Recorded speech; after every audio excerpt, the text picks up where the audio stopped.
Hello everyone, welcome to Bolters and Banter. My name is Tyler, and with me is a new special guest slash co-host. Nick, go ahead and introduce yourself. Hey, I'm Nick. I am I'd say like 3 year into the hobby enjoyer. I am resident orc player of our local gaming group, kit basher extraordinaire, lore fan. I'm honestly just happy to be here, helping to get some new people into the hobby and tell some old players some new tricks.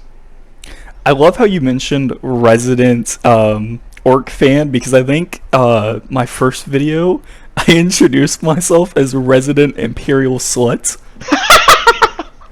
Yeah, there you go. Now, so real quick, I a can couple say- things off the bat. Yeah. Oh, sorry, what were you I saying? was gonna say resident member of the boys also works. Of the boys. The boys. Couple announcements. Hunter is not here for this video. He's got to do some family stuff. And we haven't put out a video in a while. We're sorry about that. It's been hectic. We've been trying to figure out like what we're doing. We've recorded I think like 5 more videos that we have not put together and released because they just came out like shit. But we think we got a good theme now. We think we know what we're doing. We have Nick here. Nick is an orc player, so we will use him as a comedic crutch. Yeah, I'm also used to putting together, heaps of trash to make something usable. So honestly, if you need Exactly. someone to So we prepare just this give him podcast, our garbage, and we'll be good. there you go. Oh, and 2 more things. One, I have commissioned an artist for like some YouTube banner art stuff. I have gotten the work in progress of it. So hopefully, if it's not on this video, maybe the next one it's done by then. And I've said thank you for this like 7 times by now, but I don't think y'all have heard it. I did want to say thank you for the viewership on the first video, because like Nick, I don't think you've seen it, but in the first 48 hours we got like 100 views, and I know 8 people watched the entire hour-long podcast. That is nothing to sneeze at for something that's just out of the blue, especially in No, not for first video. I used to do some other YouTube stuff, and like that's some fucking impressive shit for a first video. Yeah, I get it. I was in the Minecraft scene. I understand. Oh god. Oh god. Yeah, that was I remember long time trying to record fucking Minecraft videos on my Xbox when I was like 7. on your Xbox. Oh, that's right. You're one of those And Zoomers. I know, and I kept trying to be like Vanoss. Ugh. Anyways, Nick, what is the topic of today's video as an orc player? Well, you invited me here because you've seen some of my models and my kit bashes that I've made, and so I have come here to lend some insight, some tips, and just getting an overview of what kit bashing is in our hobby, why people do it, some of the things that can cause you to want to add kit bashes to your army, and some of my personal experience with some of the mistakes I've learned along the way with that. Yeah, so as kind of like a preamble to this, because we're going to start trying to do videos for newer people, getting into the hobby and whatnot. So kit bashing, you get your normal models from GW, and they're kind of supposed to be built one way or maybe another, but kit bashing is where you take something else, another model, some like gubbins from something else, and put it together and do something custom to you. And we're going to go into that and basically all the different types of kit bashing stuff you can do. Exactly, and a kit bash is, well, it's in the name bash kit. You are taking 2 plastic kits that, yes, they do come with instructions, and putting them together into a form of self-expression. I think that's one of the main things. Like, if you take nothing else away from this next, 50 minutes or an hour, and you close the pod or whatever, please don't, whatever you kit bash should be a form of self-expression for you. If you are trying to mimic something someone else has done, you can try and do that, but the specific way that you work and you glue and you put things together is your own sort of thing, you know? Absolutely. Warhammer is just a hobby and just art, and you do whatever you want to do. Also, if y'all don't want to watch the entire hour-long podcast for a couple kit bashing techniques, I'll include it in the show notes, but please stick around. Oh, my man has show notes? My man has timestamps? Timestamp? No, timestamps requires 10 minutes of extra work. Who puts work in these things? Come on. I'm not doing that. Alrighty. So, real quick, you mentioned taking 2 kits. So that's kind of, I think we'll start with that. That's the classic kit bashing, where you're gonna buy like 2 sets of models, and you're just making a mashup of both. Yes, and I think... Or you're using some bits. Yeah, and I think that actually brings me into one of the first points I want to make, is that a kit bash is not the same thing as a conversion. You've probably heard either of those terms in either online spaces or something when it comes to people making their own models. Like, if you see someone with, like, let's say an Imperial Guardsman army, and you see their guardsmen have mechanical arms, and maybe their las guns are a little bit shorter with like folding stocks, and you're like, oh, that's pretty cool. And they could say, yeah, this is my, Steel Legion cybernetic conversion. A conversion just means that you are taking parts and materials from some other thing, it doesn't have to be other plastic, and turning a model into something else. Kitbash specifically is taking plastic kits from different bits and swapping out their parts, akin to swapping out parts on a car, almost. So kitbashing is more of like, you want to add some extra flair, whereas conversion is like, you got this thing, but you want it to be another thing. So it's going to be more of like a proxy, and you don't know if you don't know what a proxy is a model that doesn't look like what it's supposed to be, but it substitutes as that in the game. Exactly. Proxying is one of the primary reasons people kitbash and convert, is maybe they want to run a certain unit, but buying that unit from Games Workshop is impossible for some reasons. Either it's out of stock, or maybe it's not Forge available. World. Yeah, or if it's just expensive. And so, taking models that look like that, or have a similar feel, and mashing them together might evoke whatever you were originally trying to get. And so... Yeah, a really good example of this is your Imperial Knight that you turned into... I don't know the orc models, but I'll let you go on that. So, yeah, I had another example in mind, but yes, my Morkanaut. So, as an orc player, the orcs are one of those factions where kitbashing is very integral to their hobbying identity. You don't have to kitbash to be an orc player. Don't feel like... No, you do not. Yeah. You never have to kitbash for any faction unless you want to do a faction that just doesn't exist in the tabletop as models. We'll get there. But yeah, that's later. Yeah, but for orcs, kitbashing is almost part of their in-lore culture, and so, and as well as looting. And so I had an idea of, what if some orcs found an Imperial Knight whose pilot was like still in the Throne Mechanicum, the Throne Mechanicum being the neural interface to connect to their giant mech, kind of like the drift in a Jaeger, you know what I mean, from Pacific Rim. Basically. Yeah. So I had this idea of, what if an orc like just yoinked their head out of it and put the helmet on themselves, put the Throne Mechanicum on themselves, and were able to control that knight. Well, hence that led to the Throngler, my Imperial Knight, where I took a normal Imperial Knight kit and I replaced a couple parts, I added some orc bits, and now it has the look of the basic frame is just the Imperial Knight kit, but through doing a couple part swaps, by leaving out some bits, and by swapping other bits for pieces from other orc kits, like the battle wagon and the truck, I have made something that looks like some orcs found a knight. Yeah, and made it an orc is driving it. Yes, and the paint scheme also helps with that too. And so That too. That kitbash, for instance, is more of, hey, I don't want to buy just a Morkanaut kit.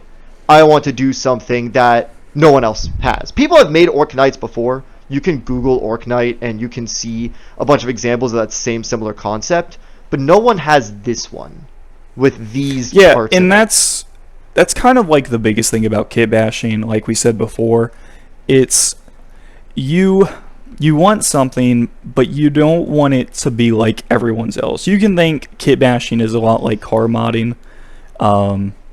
Everybody has a Toyota Camry, but if you have a Toyota Camry with a Chevy LS V8 in it and some monster truck fucking wheels, well, it's pretty fucking unique. Yeah, and so that's why I'd say the first reason that people are drawn to kit bashing and converting is self-expression. It's not the only reason people kit bash, but it's the one I've seen the most commonly, especially with orcs, because this is a feature of some older Games Workshop kits. Modern Games Workshop kits are built in a certain way where they are built a very specific way, where this arm connects with that torso, and that's the only way to go together, which means that they can make very, very detailed sculpts, but you don't have a lot of flexibility with what you do with those parts. That was not the case with some of the older kits. A prime example of this is the kit for the Orc Boys that Games Workshop makes. The new Boys kit has 10 boys in it, and it makes exactly one boy with either a rocket launcher or a big shooter, 5 boys with choppas and sluggas, 4 boys with shooters, and a boss knob. And like that is what it makes. That is what it does. Or it's 3 boys with shooters. I don't know. The sculpts are very. Go ahead. The sculpts are very detailed. However, the older boys kit that came out in I think maybe 6th edition. I think it's 7th edition. That boys kit has a lot more flexibility because any leg can go with any torso, and any torso can have any of the arms in that kit. And you have so many extra bits from that customization that by the time you finish building 11 models out of it, you have so many leftover arms and heads and backpacks and pouches and stuff that you have a lot of fuel that you can put on other things. And so, absolutely. Yeah, and so with orcs in particular, because a lot of our kits have that extra bit of customization, we have a lot of fuel to do other kit bashes with, where down the line, if I have a spare torso, I can grab some spare arms from a kit I built a year ago and then make a new dude out of it, you know? Yeah. Another reason you might kit bash, it might not be like you just want your model to feel more unique. This kind of goes more into conversion because it can be a proxy. Say for me, say you want to do a Imperial Guard regiment from a book. You read the book, you love the characters, but it's like they have some unique aspects. For instance, one of the books I've read the whole Minkabless series, and I'm doing the 101st Cadian Regiment. One of the officers is I think Major Luca, doesn't matter. He has a prosthetic robot leg. Now, I know Astra Militarum box has a leg. There's the upgrade sprue that has an arm, but there's no leg. So you might be able to take one from an AdMac, glue that on there. If you have a 3D printer, you can 3D print some bits. But one of the other reasons for kit bashing is so you can nail down exactly what you're trying to show off, or you're trying to create something that GW doesn't even have in their store lineup. So you're looking for a particular vision of something from lore or from a particular piece of artwork or something like that. Yeah, exactly. Sure. I've seen that a bit with, Space Marine. Okay, Space Marines have 10 bajillion kits. However, you don't need the 3D print Space Marine bits. You can find them. Well, here's the thing. Some chapters get more love than others. Tell me a time where you can get chapter-specific shoulder pads and decorations for salamanders or for Crimson Fists or Carcharodons. We don't talk. You know, like, and so being able to say, hey, I have some spare like skull bits from the Citadel Skulls box. I want to make the Carcharodons chapter of Space Marines, which have a shark theme, and a lower orc jaw. You can kind of mold to kind of look like a lower shark jaw because of the sharp teeth and the very wide mandible. So you can put that on their collar, and now it looks like you have a Space Marine with a shark jaw on their collar. And that helps fuel that identity of this is not just a Space Marine, this is something specific from lore, and it fits, as you say, like your almost fan vision of what they would look like. Yeah. So I think we've kind of covered kit bashing in of itself. Like, I think at this point you guys should probably know what kit bashing is. There is, I think we can. There is one more reason that you may want to kit bash too. This comes up quite commonly with Drukhari, is if your army either does not have kits for whatever you're trying to do in the case of proxies, or if you want to make it more economical. I have a friend who plays Drukhari, and there's a transport model called a Venom, and it comes with little Drukhari like infantry that you can put on top of the deck to look like it's all bustly or whatever. Well, if playing it in game, it's not really going to affect anything. So most people just take those infantry bits, put them on new bases, and now they have more infantry models they can bring in game. Or they can make an Archon out of it, which is like a leader model. And so that kind of... I think Drukhari are extremely expensive. Yes, they can be. Their Combat Patrol in 9th edition is fantastic, but that might go away soon. And so when it does... It's okay. Yeah, kit bashing is going to be really useful. But some armies really rely on kit bashing to be affordable while still being able to have a nice competitive range, you know? Yeah. Okay, that's my last reason I had. Whatever your reason for kit bashing is, don't be afraid of doing it. If you go to a game, nobody is going to be like, oh yeah, that Orc Imperial Knight, I don't like it, you can't use it. Oh. It just doesn't happen. And if they do, they shouldn't be in the hobby. Yeah, well, unless it's a tournament, I think. Yeah, that's the rule. If it is a, like, you know, GT official Games Workshop thing, you're gonna get a medal after this. If it's for money, something like that, like the base sizes need to be the same as they are in the original model, and the height and width and girth or whatever of the model that you have, girth of the orc needs to be with orcs. They are pretty large guys, like, you know, that's a fact. They are big boys, and so you need to make sure that it fits a similar profile, because if you have a kit bash of a dude holding a sword high in the air, well, now that sword high in the air is now a target. So yeah, you don't want to have, hey, I'm going to kit bash a Wraith Knight, but they're all going to be kneeling, so they get shot less. Like, okay. No, then it's like, okay, then I don't really want to go against that. And just as a general rule, so you don't have any problems like that, excluding tournament play, keep your models on the same base size, if they have a base size. And don't, like, you can't proxy a shadow sword as a guardsman with a big gun. It's not allowed. Nobody is going to accept that. I think, yeah, I mean, it's assumed that you have at least some adult influence of being able to afford this hobby, because, you know, you need a freaking full-time salary to afford it. So the input between adults is, hey, you're not an idiot. You can tell that this thing is clearly similar to what I was already thinking. Are we cool with that? And you come to a gentleman's agreement, because 99 times out of 100, if you're stopping by your local game store and you're just doing a pickup game, and the guy is like, hey, I have a model, this is my proxy for that, it's on the same base, and it generally looks the same, but it's like, you know, slightly higher. Is this cool? Nobody's going to really give you a hard time if it's a couple inches in one direction or another. Yeah. Maybe not inches, but, you know, like, 99 times I got a big ass antenna on this, and it kind of sticks out. 99 out of 100 times they'll be totally fine, even if it's like a Necromunda Ridge Hauler for a battle wagon. Like, yeah, it's big enough, sure. I guess let's go into kit bashing techniques. Sure. So first off, let's start with the conventional stuff. Conventionally, you're going to use GW bits. It's there's no real reason to this. Maybe you just want to have something that looks like it could be an official model, and that's totally okay.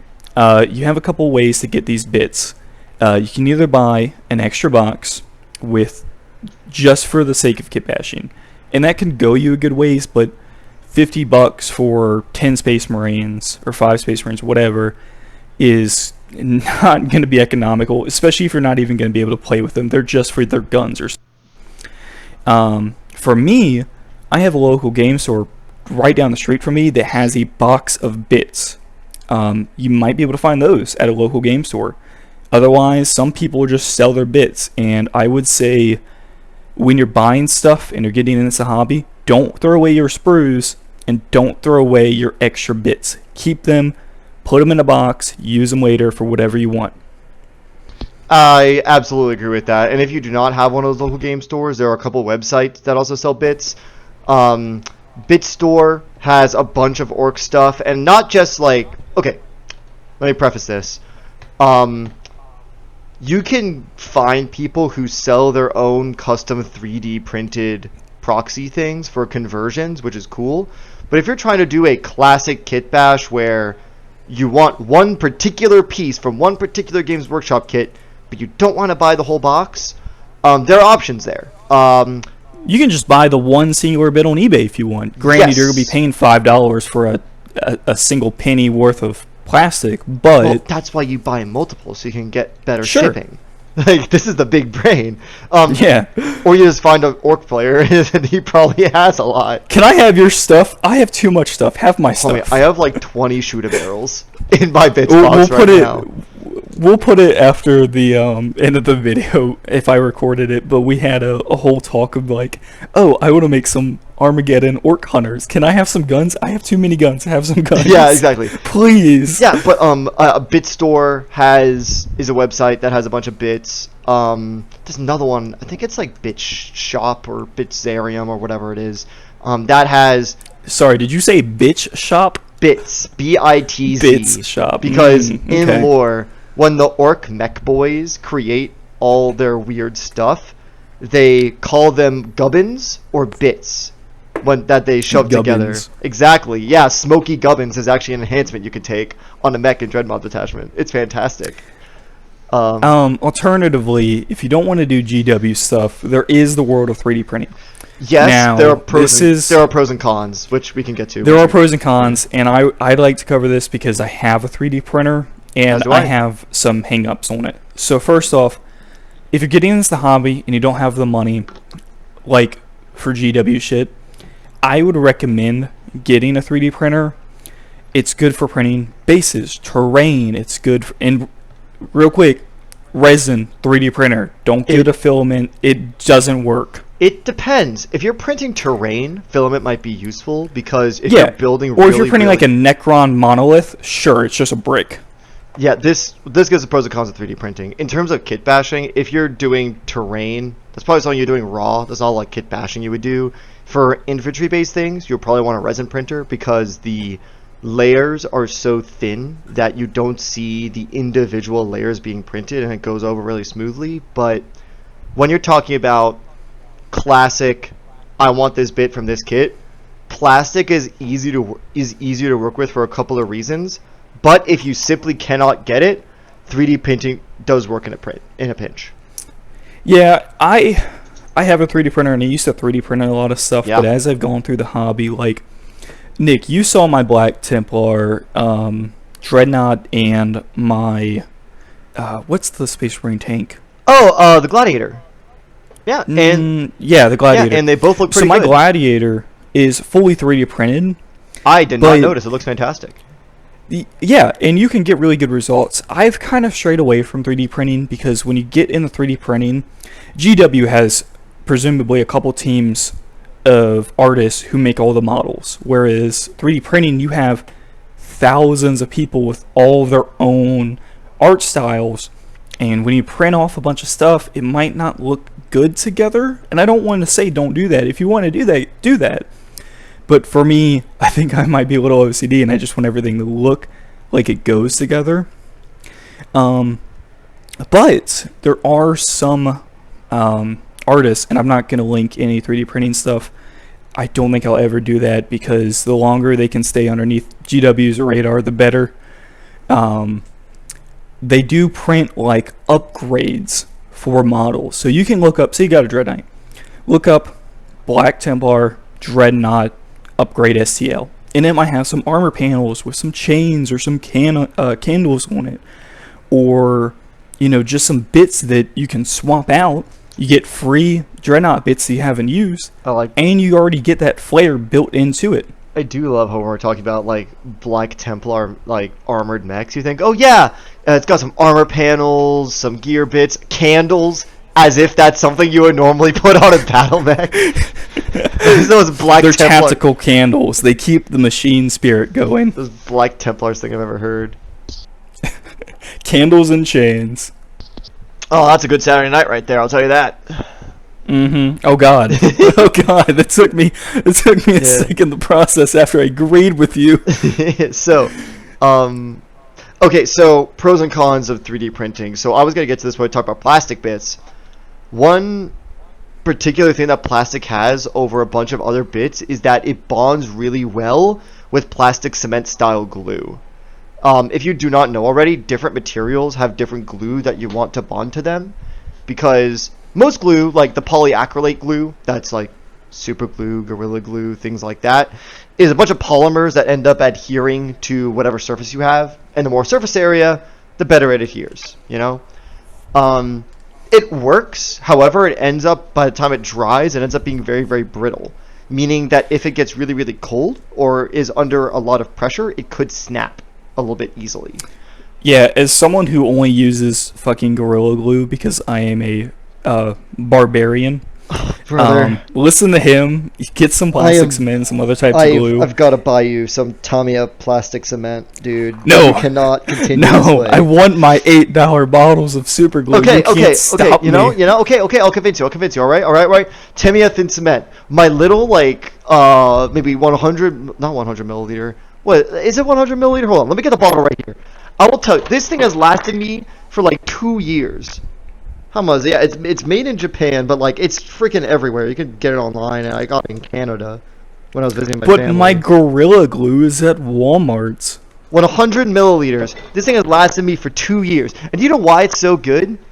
There's a particular. Why? Okay, that is because one, the way the plastic cement bonds to the actual plastic of models is not based on adhesion of intermolecular forces. What it's doing is actually breaking... Okay, science man. I teach chemistry. I'm going in on this. So, it's actually breaking the polymers and then rechaining them back together. It's as if it's melting the plastic and almost welding it together. It's incredible. Do you actually teach chemistry? Because my girlfriend had asked me after we played, is he a teacher? Yeah, I am a teacher. Wait, did I give teacher vibes? Is that? I guess so, because she asked me like as soon as I got in the car, like, is he a teacher? Mm-hmm. Like, what do you mean, like, to teach Warhammer stuff? Like, no, does he go to a school and teach? Yeah. So you give teacher vibes. Yeah, I teach chemistry, high school chemistry. Okay. The AP chemistry exam is tomorrow. All my students are just in big fear. I think they can do it, but oh man, that's story for another day, you know. And yeah. So let's not get too sidetracked. Okay, so back to glue. Back to glue. Man, I love glue. As I say, as a first grader, I love glue. I love how it smells. I love how it tastes. There you go. So for all of you super glue sniffers, I do suggest that you do get some plastic cement because it forms that weld. When you let it completely cure on plastic, it will not come off. Yeah, and it's really good for really thin bits. Like, say you're just putting like an antenna on something. Oh man, that's going to be really hard with super glue, and super glue tends to like overflow, and it's not good for paint to go over. That's true. That's another thing. Paint does not adhere to it that well, especially if you get the gel type. Gel type is great for application, but oh boy. Like, if you remember how my Bane blade looks, there's a lot of super glue that has seeped out of the cracks and is just kind of coated the model in places I do not want it. I could also see that the plastic was getting slightly whiter from stress on those joints. because of the glue that was contracting. more of because I built it as a shadow sword, and then I said no, and I broke it apart. So that wasn't the glue. That was you being a Neanderthal. That was me being a caveman and smashing guns together. Okay. Maybe I should be an orc player. You know, you're always welcome. I would love to see an orc baneblade. That would be sick. Orc baneblade. Yeah. Oh my god. Yeah. Good. There's your kit bashing technique. There's your idea. Yeah, but Make an orc baneblade. if you're using plastic glue helps a lot. And there's a third final thing with plastic glue that also makes it cool, is because it dissolves plastic. It doesn't just adhere; it dissolves the plastic and like lets it redry. If you have a bottle of plastic glue that is really, really old and you don't really use anymore, but there's like a little bit of that left, you know how the plastic models come on sprues, the little frames that they come out of? Cut up bits of sprue and put it in the glue bottle. Because what will happen is all those polymers will all break and whatever, and you'll get basically a goop of melted plastic. And you could brush that goop over gaps to fill gaps. You could brush it over, like let's say an armor joint to try and seal it better. It's what we call sprue goo. And sprue goo is an incredible resource for plastic kit bashing because it does that plastic glue thing that it normally does, but it also is a gap filler, which is fantastic if you are kit bashing and you have parts from different kits that don't fit perfectly together. Sprue goo is incredible. On the topic of materials, I would like to talk about stuff. Things. Namely the Greenstuff and the Bluestuff. Oh, this is cool. I actually have no experience with Greenstuff, believe it or not. Oh, well, cool. I've actually used both. Okay, well, tell me about them, dude. So Greenstuff is... It's like a putty. It's not a putty. It's... Oh, great start. I don't know what it technically is. We're just going to go with putty. It's not I know a milliput is a 2-part epoxy, but I don't know what Greenstuff is. So basically, you buy some Greenstuff. It comes as a blue and a yellow strip of quote-unquote putty. You don't get Greenstuff. You can't buy Greenstuff. But you cut this up, you squish them together, 50-50 ratio, and then what you'll be left with after you mix and squish them together like it's Play-Doh. Sorry, you'll get Greenstuff. Holy shit! And blue and yellow make green stuff. I know, right? Fuck, I'm a teacher too. That's crazy. I'm not. But basically, when you have that, you can mold it however you want. Technically, if you're really good, you can make a whole model out of Greenstuff. I cannot do that. But it's really good for connecting some bits. Say you need like a wire or something to hold something. Get some Greenstuff, string it out, put some texture over it with it's like a silicone molding knife. Look up like a putty sculper. But you can make anything out of it. Once it hardens, it's hardened and you're good. And Bluestuff is like, I think, a thermopaste technically. Yeah, thermoplastic. You can actually use that to clone stuff. So like for me, I want to put a bunch of sandbags on my tank, and I can use some Bluestuff, get it to where it's ready to use. There's instructions on the box. I can put a sandbag in it, make a mold, put Greenstuff into it, and make GW sandbags for essentially free. And you can do that with a whole miniature if you really want. So would you say it's a way of like casting existing parts? Yeah, it's basically casting parts. Oh, that's fantastic. That's great for mass producing things, especially if you have a army that you want to give a uniform aesthetic. But like, let's say, I don't know, you're playing Space Wolves and you want to make a bunch of pelts, but you don't want to hand sculpt the fur of the pelts on Greenstuff every single time. Bluestuff might help, where you can basically make almost like a pelt template and then just press some stuff into it, boom, now you have a pelt. Yeah, Bluestuff is good. It doesn't come out perfectly with Greenstuff using it for the actual like recast. if you're gonna do that, check out some other YouTube videos. I think Milliput is a better one for making recasts. But they're both very great stuff for kit bashing. Yes, and Milliput is usually harder and grainier and does not bond to plastic as well as Greenstuff does. Yeah, but if you're making like your own, like you're just recasting like a teleport Homer, do that. There you go.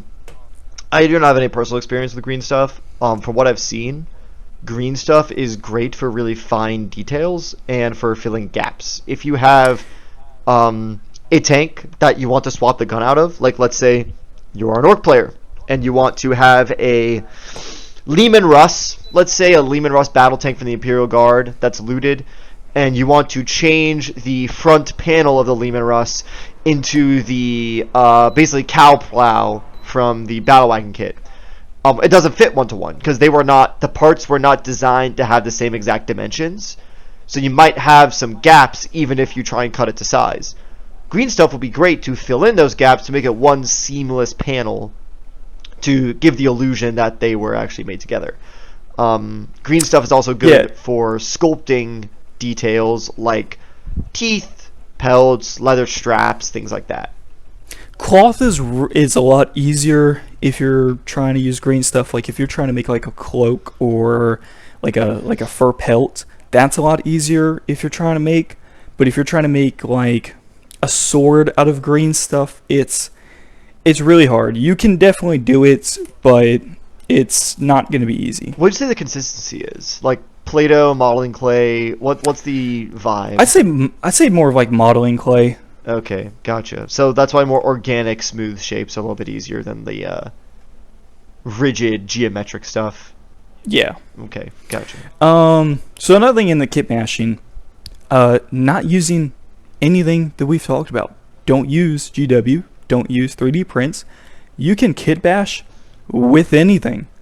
I have a story. A good example of this is you can talk about your friend's Orc Devastator. I mean, I was also going to talk about my rocket box. I have both. I have two really good examples. Yeah, but I like Transformers, so can we please okay, his fine, Devastator he's building? Because I'm so excited to see that. Yeah, there you go. So this is definitely something that's, again, really, really common in the orc communities, but you can do with other stuff as well.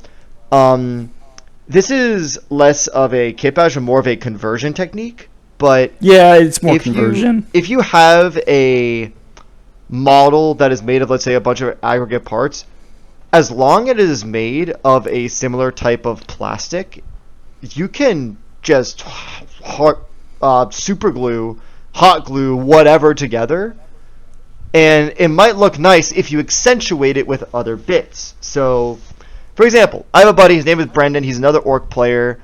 He started with Kill Team and then recently got into 40k. His whole orc vibe is that all of his orcs are based on Transformers. And I love it. Yeah, he has a group of Storm Boys whose boss knob is Starscream, so he has like the purple jets and everything, the jet wings. He has a Megatron with the big cannon on his arm and everything, and the flail. And he is making Devastator. I'm going to be honest, is Devastator just a bunch of construction vehicles? Devastator is Constructicons that form into a big fuck-off Constructicon. Okay, so construction vehicles. Yes. Okay, cool. So, I don't know the Transformers lore, dude. Brendan's a cool guy. I know it all. I know I he loves watched all of the 80s cartoons. I know he loves Transformers. I know he thinks it's really cool. I've seen one Michael Bay film. I don't know jack shit about Transformers, but I think you are cool. kicked off the podcast. I know, I'm sorry. Listen, all my hyperfixations went to like Mad Max and Lord of the Rings. Those are my things. Hence why I like orcs so much. That is orcs. Yo, I love Mad Max, dude. That's probably the reason why I love orcs. So anyway, he is making Devastator out of, he's gonna go to the dollar store or go to a toy store, get a bunch of small construction vehicles, and then take kind of like Hot Wheels sized, I would imagine, maybe a little bit bigger. Oh, Hot Wheels and bigger, and just don't use Hot Wheels though, because that's metal, and unless you're just adding stuff to it, you could, but it's gonna be heavy. And then you just his plan is to just super glue them together, add a bunch of orky bits from other kits, and make a giant, what we call a stompa. in lore, like 50-foot tall, if not larger, giant colossus of scrap metal and guns. And on the tabletop, the thing's like a foot and a half tall or something like that. It's nuts. It's what we classify as Imperial Guard as fuck off big. Yeah, exactly. It's huge. It's basically a lampshade made of metal, effectively. Yes. And so, oh man, and the current Battle Force box for orcs right now has one in it. Like, if you buy the Battle Force box, you get like some infantry, a transport, a leader, and a giant stompa. Like, what a massive flex from Games Workshop. And it really is. Honestly, it's a pretty solid value. Okay, yeah, if it's 800 points, of course it's gonna be a solid value. Oh my god. But okay, no, sorry, go ahead. That box is incredible. But his plan is to make Devastator out of just construction toys, and as long as it's a decent amount of plastic, the basic vibe of it you can get across with the frame. All you need to sell a good kitbasher conversion is you can have the frame of whatever you want, whether it be an actual GW kit like a knight or just a bunch of construction toys. If you add some small details from the faction that you're going for, maybe a couple transfer sheets, a good paint job can cover a lot of kitbash sins, and a few accoutrements like helmets or whatever, you can sell it as a in-universe creation. I did this with my rocket box. Did you see my rocket box, my battle wagon? Was it the one with the speakers? Yeah. Yeah. So as you know, I love Mad Max, and yes, when Games Workshop, when Jimmy Games released, the guy released the Warhammer, yeah, Mr. John Warhammer himself, when he released in December 2022 the promotional Goth Rocker miniature, which is an orc holding a grenade like a microphone with an awesome top hat, and standing on an amp that's actually a squig. I had to get it. So what I did is I made a battle wagon. I took cardboard, plasticard, which is effectively really thin sheets of plastic that can bond really easily with other plastic parts, and Lego, and made myself a frame to put on top of my battle wagon, and stuck a cheap $5 speaker into it that hooks up to Bluetooth, and I now have a giant Rockabox. Now, come Christmas, I want you to play that song with that model. Oh, absolutely, I will. And the best part of it is that the frame of it was cardboard and plasticard, and what I did, you know the Lego 2x4 plates that are like everywhere? Yeah. When you know how to turn them upside down, they have those like ring shapes. What I did, you turned those into the speakers? Yeah, well, those are some of the speakers. Yeah, so the main speaker is a real speaker, but then all the little ones that in the miniature world would be just like the subwoofers or something, those are either those miniature plates that I painted with those rings facing out. I painted the rings silvery and with the inner dot silvery, so it looks like a speaker circle. And I took the satellite dish Lego pieces and also painted them similarly. So the wall of speakers you see is actually just cardboard and Lego painted like speakers. But that's really creative. Yeah, but here's the thing. You didn't notice from across the table because it's a miniature scale thing. It looks kind of like what you're looking at. I did not know you had a Lego or cardboard. Yeah, exactly. And so, and because part of it was also a decent paint job and covering it with other orc shit like spikes and grills and chains and stuff, you know? Yeah. And that, I think that's a good point to make, is that when you kitbash something, there's a thing in the hobby community which is called trusting the process, or getting through the ugly phase.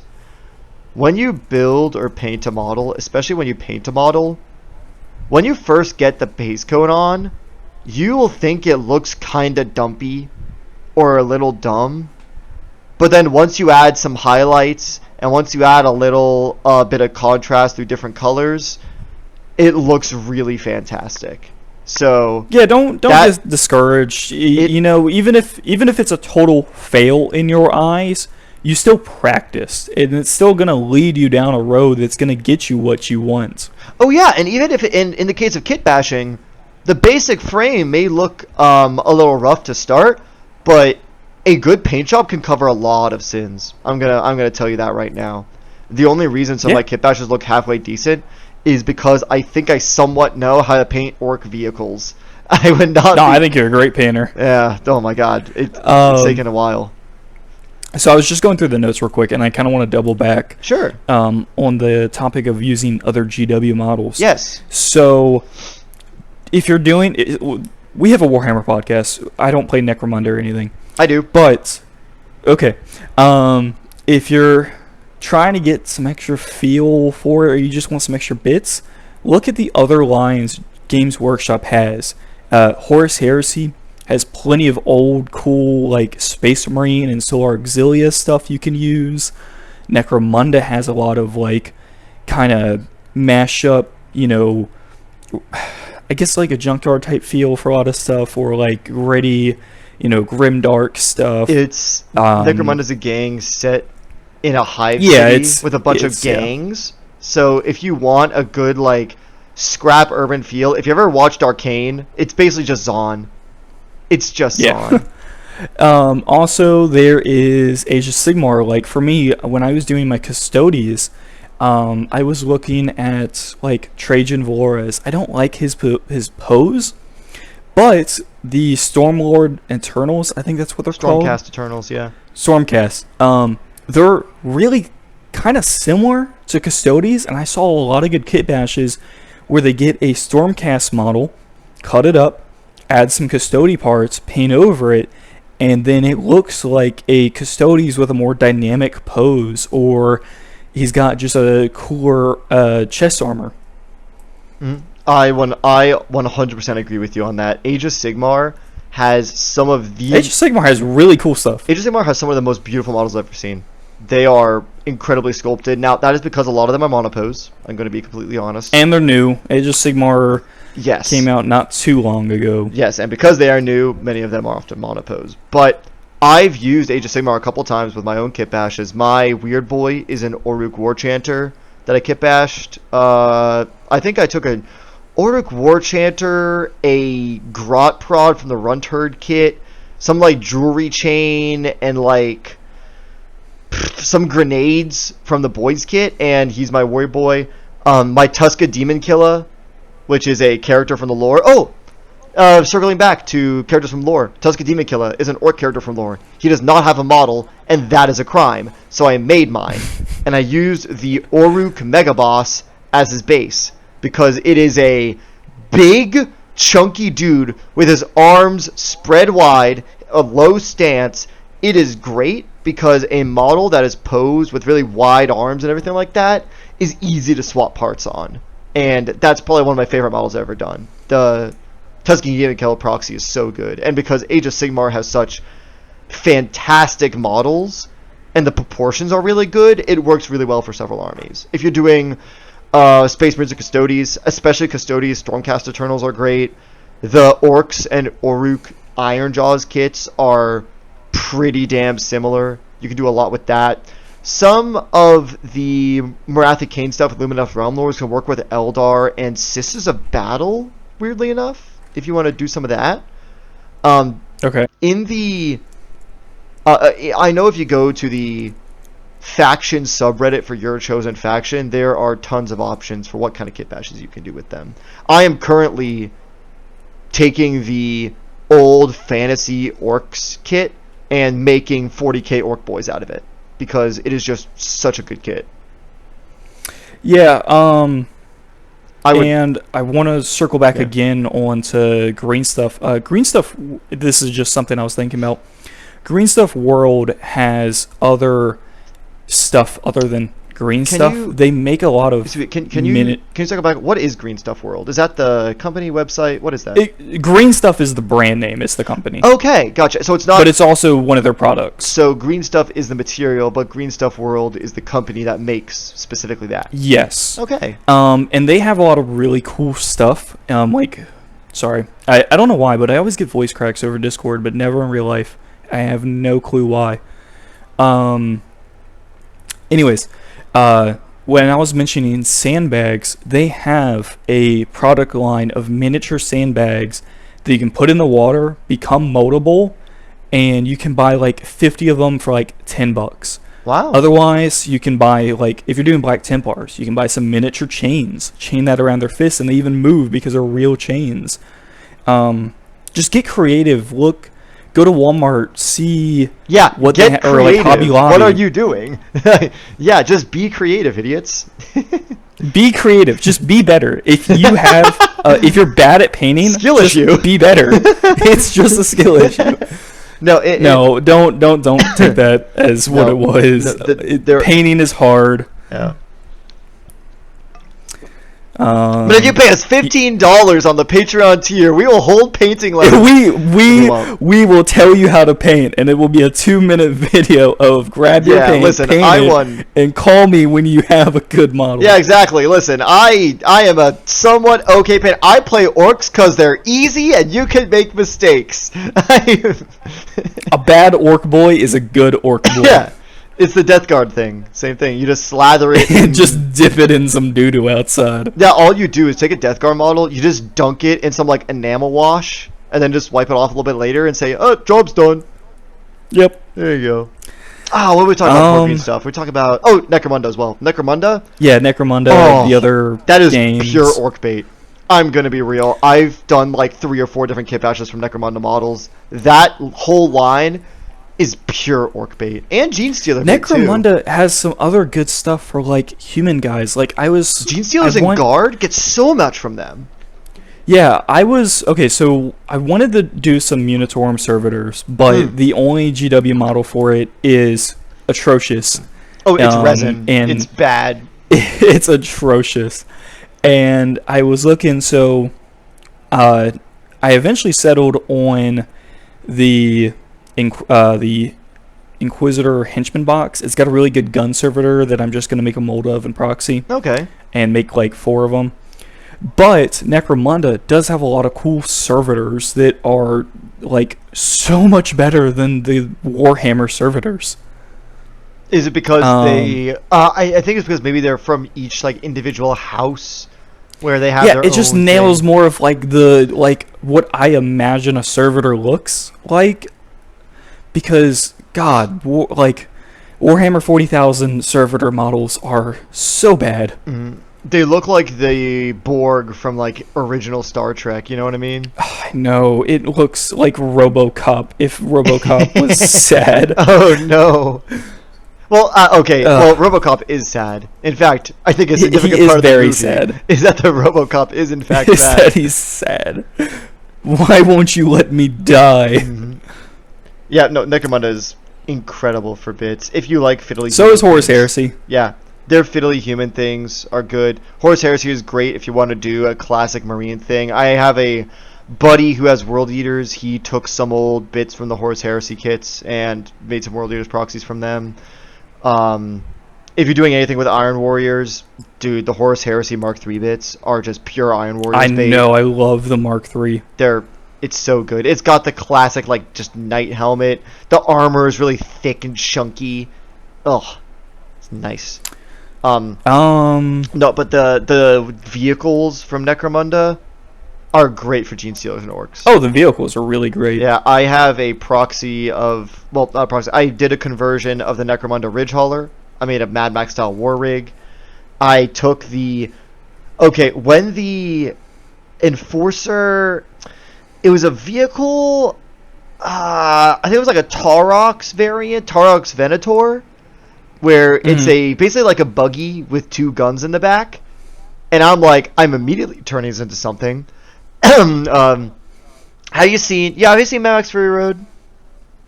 Yeah, I'm actually gonna go watch the new Mad Max when it comes out. Oh, I am too, dude. It's coming out just after my birthday. I am so excited. Hell yeah. So, the dudes on the poles that swing back and forth, I turned the Taurox Venator on one of those dudes.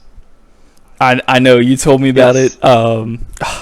Dude, I gotta see them. I'm saying I gotta play with them. I'm gonna be at the store next week. I'm gonna be doing some Crusade stuff. If you want to stop by, I mean, I have it in my car right now. Maybe. Next week. I have all my stuff in my car. I have to get to painting though, because like I have one singular guardsman sergeant that's painted. Oh. Anyways, any other kitbash stuff you can think of? How we went over plastic versus resin. Oh, by the way, we talked about plastic glue, and everything. If you're doing resin or resin 3D printing, you kind of have to use super glue. There's no great adhesive or anything for that. No, resin is really hard to get to stick to other stuff. Greenstuff can help fill those gaps. If, let's say, you want to reposition an arm, that can definitely help. But I've somehow done a bunch of reposing and stuff with no green stuff, and I've just covered the gaps. I don't know how you've gone through this much orc without green stuff. You know why? It's because I cover the gaps with just more shit. I just put more plates and stuff on top of it, or I just fill the gaps with like sprue or something. But no, like my weird boy, his back has a giant hole in it. So what I did is I just took an armor panel from a Killacan and a bag of grenades and just put it over the hole. And I'm like, okay, yeah, he's just carrying a sack of grenades on his back, and his shoulder is just, slightly lower than normal. Boom. That works too. Yeah, I was scared to work with green stuff. That's why. It is kind of scary. Also, I don't have any other. I don't think I have any other points to make. I'm gonna be honest. I think we hit the main I think bits. some other stuff I can recommend real quick. Yeah, go for it. Vallejo has some good stuff. They have like liquid mask, which is good for. What? It's not so much for kit bashing, but it's good for like painting. It works as like a mask, so you can like make stripes on a tank or something. Oh, like masking tape. Yeah, basically, but it's liquid, so it goes over the model better. And it and then it hardens. And it does not adhere to the paint layer underneath, so you can take it off afterwards. No, it does not. That's good to know. But just whatever you're getting stuff from, say it's from Vallejo, say it's from Greenstuff, even I think Citadel, check and see if they have some other stuff for kit bashing, and just get creative with it. As long as something Warhammer is a hobby, it is an art, it is expression. You do whatever you want to do. I second that 100%. As long as it's made of something that can take glue, you can put it on your models. And if it looks halfway decent, then you have done it right. Yeah, and just don't... As long as you stay away from blowing the model out of proportions, or you gotta... If you're gonna be creative and make something... Or if you can make it dope. No, I am superseding this. If you want to make a orc war boss that is the size of a fucking tank, go for it. Just be aware that you may have to proxy it to something else. Yeah, and that's the thing. So if you're wanting to make something that's not on the tabletop, go through the data sheets, find something that's either the same size or thematic to match your model. Yeah, it's always a good backup plan if you want to play with it. And also, this all goes out. But if you're doing... most games you probably find in stores are casual, or what I sort of play sometimes is like semi-casual, where you do a competitive rule set, but the models you bring are just kind of garbage. But you still play with a normal rule set to kind of get the feel of the game. Hang on. Yeah. Isn't there a rule that if your army is not battle-ready painted, you lose points or something? In the Leviathan Tournament GT guidelines, you get 10 out of your 100 victory points by being battle-ready, meaning you need at least 3 colors on every model. I think that is absolute horse shit. Nobody gives a shit about that at your local game store. Exactly. That, or honestly at tournaments too. I went to a tournament back in February. I had a buddy who's playing Grey Knights, and he fought against... Grey Knights? Okay. Were they not painted? No, he actually painted them. His opponent... Oh, it was the other guy. His opponent didn't have his models painted, and my buddy won by like 2 points, but that was before they did battle ready stuff. And so if the opponent wasn't battle ready, he would have lost by 12 instead of 2. And my buddy Park was like, I'm already winning. I'm just going to count you as battle ready because I want you to get these points. And it's like, there you go. And it's just silly. It's kind of scummy. Oh, okay, I get it if someone is rocking up with a bunch of gray plastic because they know those models are good, it feels kind of shit. But honestly, I've seen in tournaments, as I said, where if someone doesn't have all their models painted, then whatever. I mean, if you're going to lose a game because someone didn't paint their models, clearly you've done something else wrong. you know? I think it's stupid. I think that's about everything. Yeah, real? I feel like we haven't been yapping that long. No, we've gone over an hour. Holy crap! Yeah, no, it's if you want to count in before we actually started recording, I think it's almost been like 2 hours. This is probably gonna be like an hour 30-minute video. Homie, my brother in Christ, we started recording at 5:15. It is 6:23. I just did an hour timer, so I know it's at least over an hour. Well, maybe next time we'll talk about Math Hammer. How about, calculating dice, etc.? Because clearly you need a math lesson. If y'all want to go, the video's over. But Oh there was the last game we played yesterday. I added up some dice, and I'm like, I think that should be 8, and you're like, I think that's 9. 5 plus 4 is 9. Brother, it's not 7. I'm sorry. Well, anything do you need to anything you need to shill, anything you need to announce, anything? Shill, I have, I think, like 7 subscribers. Yes, give me money.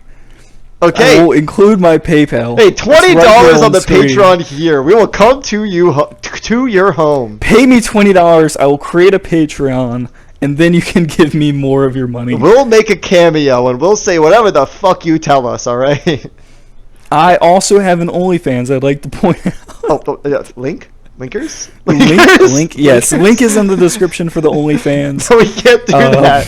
I don't think YouTube will let you do that. I think I can. Alright, well, but yeah, that's about it. Okay. Good luck on your kitbashes. Hopefully, Nick will be joining us in the future as a permanent co-host. Yeah, I've had a great time. I might get rid of my brother. I don't like him. Wah! He's not gonna watch this video. It's okay. Is okay. I think that's it. All right. We'll figure out what we're talking about next time. Thanks for having me on, by the way. I'm glad that I get to talk about this part of the hobby that many people are exposed to through media and everything, but maybe a little bit anxious to try. It's a lot easier than you think. If you have the right tools and the right mindset, it'll go by smoothly. I believe in you. Yes, and super glue is fine. Don't listen to the chemistry teacher. Okay, well, you know what? I'm leaving. Bye. Video over. Bye.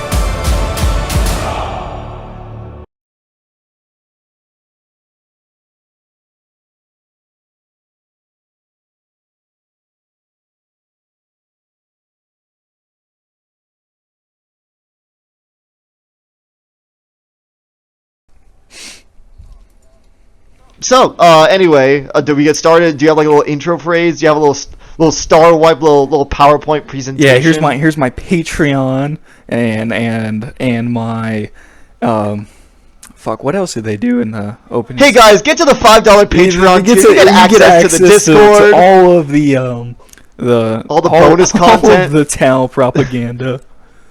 Yeah, exactly. We should start doing that.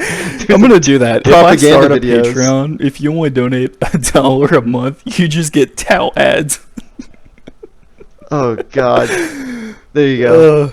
Once a month, you just get a poster. You just get a Tau getting like slapped on. Oh, okay. Oh, so anti-Tau propaganda. Yeah, you see some guardsmen just putting a bayonet through their chin, like, I'm doing my part. You just get that one clip of that Kriegsman shoveling a fucking Tau every month.